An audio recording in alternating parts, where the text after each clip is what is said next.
My name's Hasraf Dullul, but everyone in the industry calls me Has. I'm a visual effects supervisor and a filmmaker. I have to admit I was a bit reluctant about moving to Premiere Pro. Coming from a Final Cut user, I'm like, I don't really want to know a whole new shortcuts. I don't want to do a whole new workflow. But one thing I do love, or one of the many things I do love about Premiere is the fact that I can drag and drop any media format. When I'm doing Final Cut, I have to work with one format in order to keep the cache the same and keep the speed, like the performance. It's like a workflow thing. So I usually work in ProRes.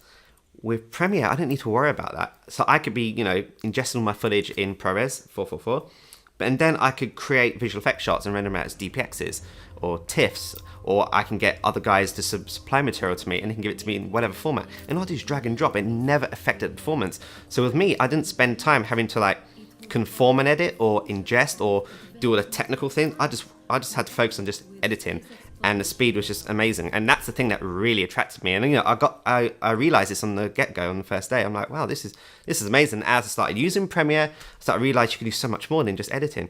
I was in color correcting, I was stabilizing shots, I was sharing lookup tables from SpeedGrade, I was pushing in, doing pan and tracks, I was doing a lot, and Premiere ended up becoming more of a production tool as opposed to just a simple editing tool. So that I found was really it's really enjoyable because it made the whole filmmaking process enjoyable as well.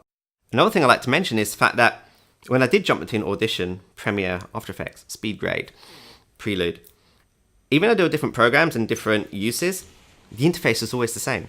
Even the way I would do things, even the way I would apply effects felt the same. So it never felt like I was leaving the whole package, I was leaving the whole workflow. I felt like I was working in an Adobe workflow as opposed to I'm working in Premiere, as opposed to I'm working in After Effects.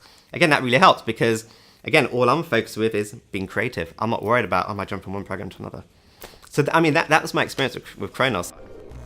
The more I use it, the more I look at the updates, the more I see what tools are available. Now I'm looking at developing iPad apps, to help promote Kronos or to help promote my pitch. What other software solutions do that? To me, as a filmmaker, as an artist, I'm not investing in After Effects or Premiere. I'm investing in the Adobe solution.